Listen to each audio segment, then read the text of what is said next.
Today it is not one child of Bardock. This time, both brothers shall go. Hey guys, DB right here, and today I am back continuing with Raditz week. And, well, to be quite honest, I didn't think I was going to do any recording today. I've been busy and flat out all day doing other things.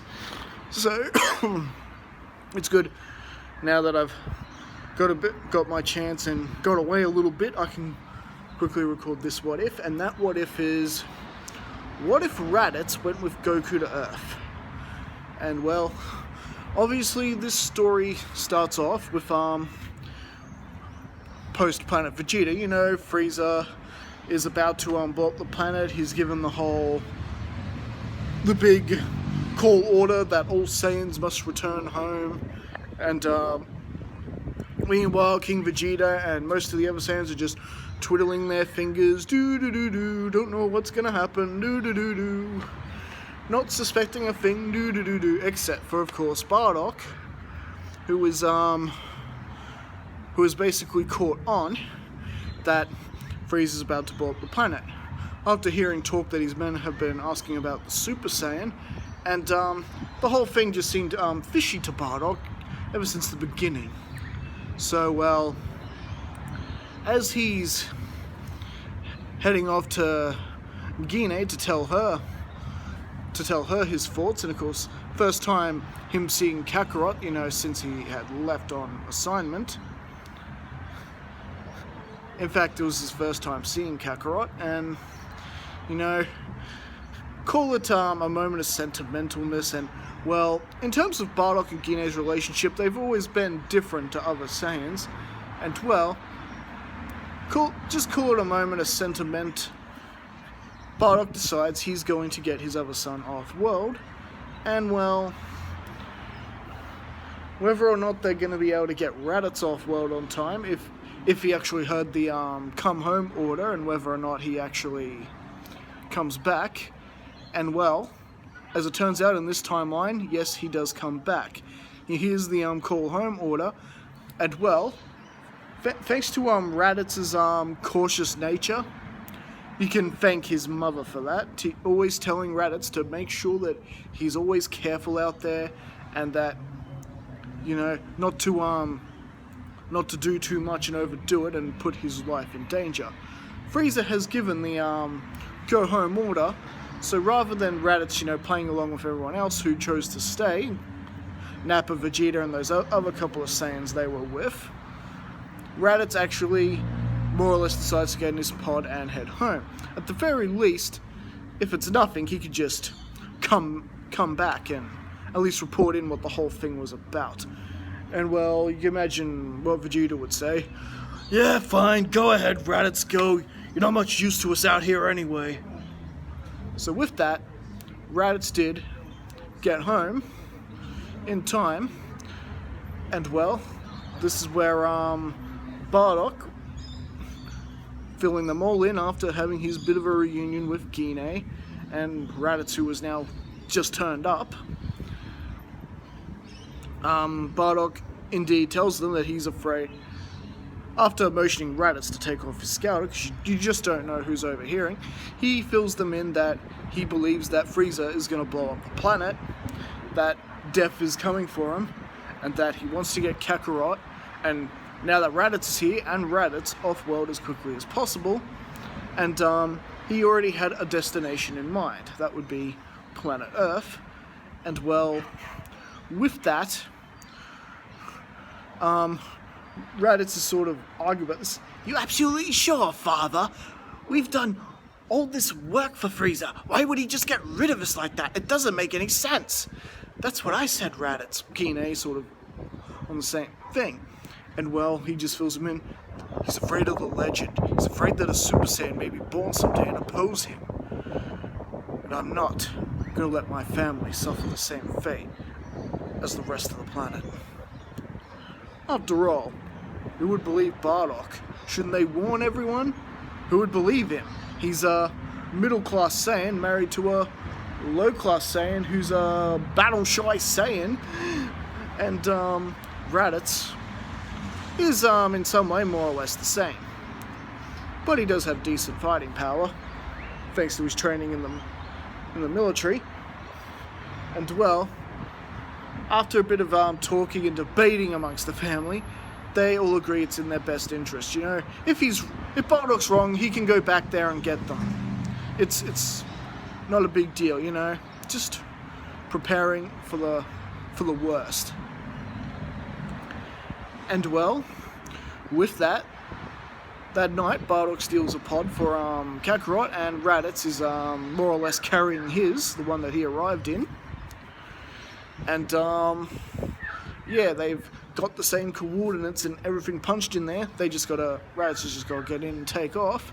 And with that, they send Kakarot off first. Gine and Bardock and Raditz, Gine and Bardock's tearful goodbye to Kakarot. You know, listen, son, just make sure you survive. Don't worry, your brother will be joining you shortly.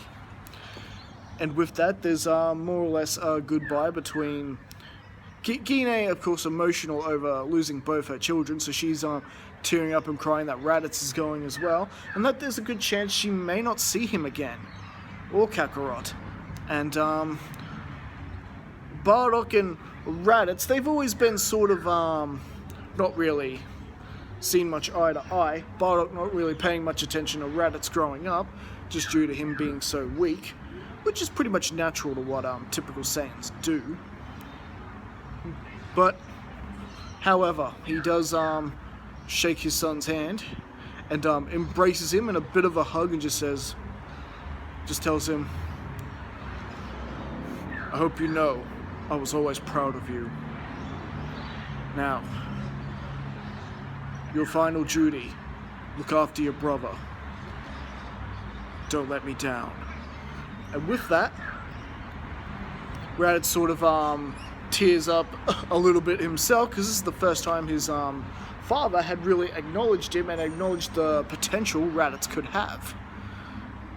With that, he just sort of does this bit of a salute. I won't let you down, father! And with that, he gets in his space pod, and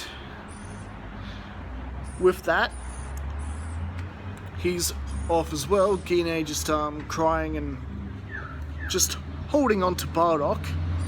And well, meanwhile, give or take a couple of days later, or however long it actually was Frieza gave them between Kakarot's departure in the original and him blowing it up in Dragon Ball Minus, happens per normal, with Frieza powering up his Death Ball and firing at the planet, destroying everyone on Earth. On Planet Vegeta, sorry.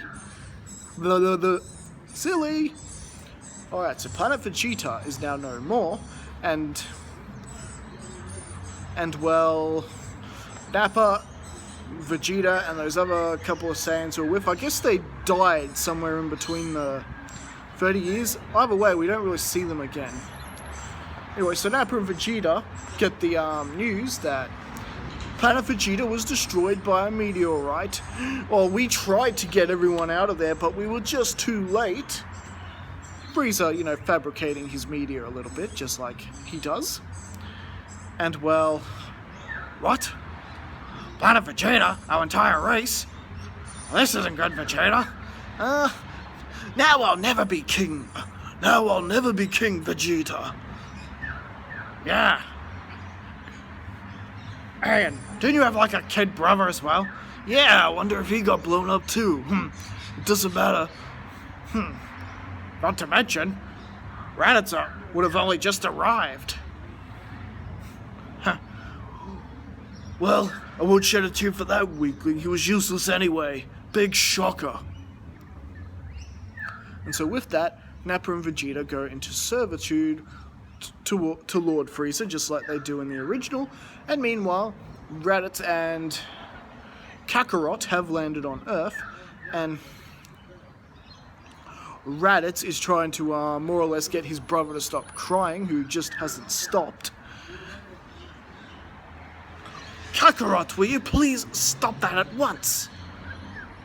You are a complete embarrassment to our race. Saiyans do not cry. And well, this is where they get the attention of Grandpa Gohan, who more or less, with a little bit of difficulty, decides to take the boys in. Raditz does try to fight and strike Grandpa Gohan down. However, Grandpa Gohan, even though he's weaker than Raditz is in terms of battle power, his understanding in the martial arts and abilities like that and how to raise his power level up and off, he was able to take down Raditz and more or less make him submit. Uncle! Uncle! Wow, for an old man, you pack a wallop. And for two little children, you pack a wallop. It's lucky I am a fully trained martial artist. Or, yeah, I would have been in real trouble. Where are you guys from? No one lives out here. And Raditz more or less pipes up that they're from another planet, Planet Vegeta. The home of the Saiyan race. We are the pride of our race, and quite possibly the only survivors. Oh, I see. So, you boys don't really have anywhere to go. Well, you're welcome to stay with me. I've got a nice spread being prepared at home as we speak. So why don't you come along and we'll see what happens. And with that, Kakarot and Raditz are taken in by the nice old man. Raditz more or less a bit cautious about trusting this guy because of his cautious nature. But, however, he does more or less come around once he knows Grandpa Gohan's not really a threat. And, well, part of his instincts was considering, killing the old man and taking his stuff. It's much like what a Saiyan would do, but considering how Grandpa Gohan beat him the last time, probably not a good idea. So, with that, he was like, Grandpa Gohan's like, I could tell by the way you attacked me, you've been in battles before. Interesting kind of, race, your Saiyans, eh? Yes, but we were feared throughout all the galaxy. We tend to conquer planets and sell them towards the highest bidder. It was a profitable arrangement for some time, at least until that King Cold and his son Lord Frieza decided to enslave us and keep us in chains the rest of our lives. Oh, well, oh dear. Grandpa Gohan sort of being cautious towards Raditz. However, he just sort of sees Kakarot behaving the way he is. He's sort of catching on that they're not your typical Saiyans, and Raditz has no intention of harming the old man at this point. And well, was Grandpa Gohan filled in about the destruction of their planet at the hands of Lord Frieza? Yes, of course he was. And well, with that, staying there, and the boys helping Grandpa Gohan out with chores and things like that, and training amongst themselves, as well as joining Grandpa Gohan in for martial arts training as well, learning how, learning all the tricks of the trade that Goku actually has in the story, raising his power level at will, whenever he wants to, being able to sense energy, all that sort of things, and all that is becoming more or less useful. And because of the addition, and Raditz is enjoying being top dog and the stronger brother out of him and Kakarot, Raditz is more or less more willing to throw himself into the fray and go all out with his brother, and his brother, who of course, just like the Goku we know and love, fully expects his brother to go full out on him, and so he can really reap the benefits of training, and of course the Saiyan Zenkai boost. And well, things suddenly are about to change now that a certain young girl is now arriving at the lookout. And well, I think that's actually where we'll leave things for right now. So what did you guys think? Did you enjoy this start to the story? How are things gonna differ in the story with both Saiyan brothers present and accounted for in this timeline? Raditz himself, he's about a teenager here, 13, 14, something like that. About the age Goku is when he beats Tien Shinhan. When Tien Shinhan wins the 23rd Tenkaichi Budokai, I should say. And well, as always, don't forget to leave your comments, don't forget to like and subscribe, and I'll see you guys again next time. And yeah, thanks again for all your amazing support. You guys are amazing, and you know, I really enjoy making this content for you guys, and I'm glad that you guys actually have been enjoying it this much. Alright, catch you later. See you around.